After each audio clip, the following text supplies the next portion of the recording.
Brigadier retired Waqarul Hasan साहब हमारे साथ मौजूद हैं, उनसे सारी सूरत हाल पर बात कर लेते हैं। Thank you so much Waqarul Hasan साहब हमें ज्वाइन करने के लिए।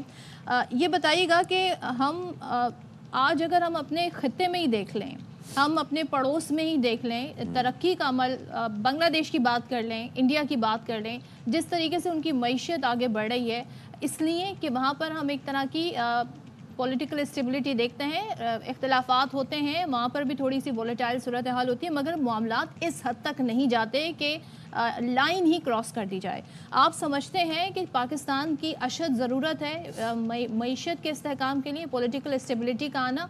किस हद तक आप समझते हैं कि स्टेबिलिटी आई है अभी पिछले साल को आज का पूरा एक हम अहाता करें 9 मई से लेकर आज तक? जी बिल्कुल, 9 मई एक तो सिग्निफिकेंट है, दूसरा जो पाकिस्तान है एक इर्तिकाई एवोल्यूशनरी प्रोसेस ही गुजर है।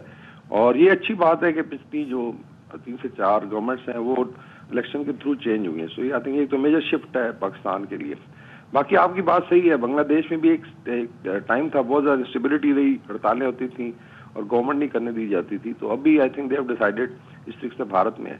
तो पाकिस्तान का भी जो तरक्की का सफ़र है अल्लाह के करम से शुरू हो चुका है। सिर्फ ये है कि पॉलिटिकल पार्टीज को अंडरस्टैंड करना चाहिए कि एहतजाज अपनी जगह, लेकिन जब आप इसकी आड़ में जो है असॉल्ट करते हैं और स्टेट इंस्टीट्यूशंस पे या इदारों पे इसी तरीके से शोधा के मोनूमेंट्स हैं, तो ये किसी भी मौजूद माशरे में अलाउड नहीं है, चाहे अमेरिका हो, चाहे वेस्ट हो, चाहे साउथ एशिया है। बिकॉज फिर आप क्योस की तरफ जा रहे हैं और फिर आप लठ बरदार सियासत की तरफ जा रहे हैं कि जिसके पास जोर है, ताकत है, लश्कर लेकर चढ़ाई करते, वो तो अलाउ नहीं किया जा सकता। दैट्स वाई आई थिंक 9 मई का एक तो रिव्यू करना जरूरी है, अवाम को भी आगाह करने की जरूरत है इसकी क्या इंपॉर्टेंस है। अभी अनफॉर्चुनेटली जो दूसरी पार्टी है उनकी एक एफर्ट है कि इसको ट्रिवियलाइज किया जाए। आपने परसों में देखा जो रिस्पॉन्स आया, कल जो उन्होंने बातचीत की उसमें ट्रिवियलाइज कर रहे हैं कि शायद ये कोई ऐसी बात नहीं थी, ये नॉर्मल प्रोटेस्ट था, कुछ जवान थे जो जज्बात में आके भड़क गए। हालांकि इसकी फिर देखा है सेंट्रल प्लानिंग थी, इसके इंटरनेशनल लिंकेजेस सबको पता है, किस तरीके से कॉल्स हो रही थी बाहर से कि जी फलां के घर चले जाए, और ऐसा लग रहा था माहौल बनाया गया था इस खुदा ना खास्ता कोई बगावत होगी अब फौज में, और ये एक एफर्ट की गई थी। तो आई थिंक एक तो उसकी अकाउंटेबिलिटी है। बाकी आगे रास्ता जो है वो भी आई थिंक डिफाइंड है कि अगर वो महसूस करती है लीडरशिप कि उनसे ये गलती हुई है तो एक्नॉलेज करें अवाम के सामने बजाय बढ़ के मारने के, और फिर तरक्की के सफर में शामिल हो।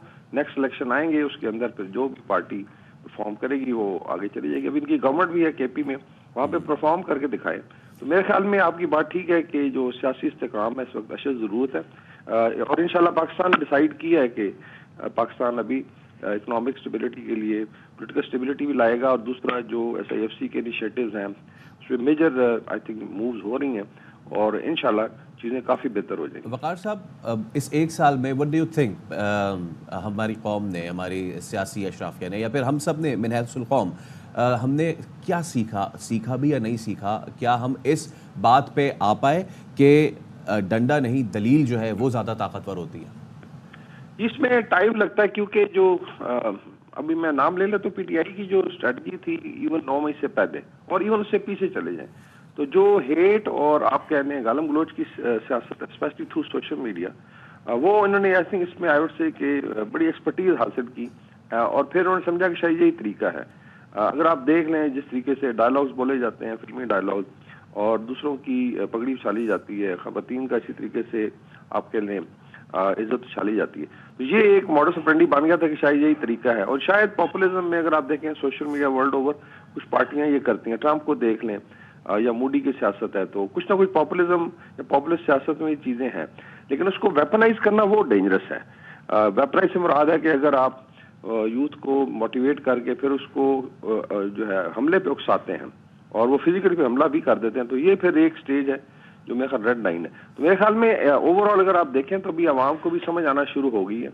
कल भी उन्होंने फैक्ट्स एंड फिगर्स दिए थे जो इलेक्शन की बात हुई कि कितने % आवाम ने वोट दिया है, एंड बाय एंड लार्ज जब से नई गवर्नमेंट फॉर्म हुई है पॉलिटिकल पार्टीज ने भी, और मैं तो बल्कि एडवाइस करता रहा हूँ कि जितने भी सूबे हैं इस वक्त उसके अंदर एक हेल्दी कंपटीशन हो, KP अपने डेवलपमेंट करके दिखाए, पंजाब अपना करे, बिकॉज डिफरेंट पार्टीज की हुकूमत है, और उसके अंदर फिर आवाम जो है फैसला करेगी कि कहाँ पे, और सूबों को बहुत इख्तियारात हैं 18वीं तरमीम के बाद। तो मेरे ख्याल में आवाम को शऊर आ रहा है, और 9 मई जैसी लेट्स से जो डेट्स हैं उसमें रीट्रेट करने की जरूरत है, تاکہ جو غلط ہے وہ غلط ہے، جو صحیح ہے وہ صحیح ہے، اور سچ کا ہی ساتھ دیا جائے. ابھی کچھ نیوز چینل آپ نے دیکھا شہزاد اکبر کی چلائی گئی جی، پٹیاں باندھی گئی، تیزاب پھینکا گیا، اور یو کے کی جو کورٹس ہیں انہوں نے کہا جی کہ ایسا کوئی نہیں ہے. لیکن سم ہاؤ آہستہ آہستہ شاید اس پارٹی کو بھی سمجھ آ جائے گی کہ جھوٹ اور فیک نیوز سے کام نہیں چل سکتا، الٹیمیٹلی انہوں نے ڈیلیور کرنا ہے. ٹھیک ہے، تھینک یو سو مچ وقار الحسن صاحب.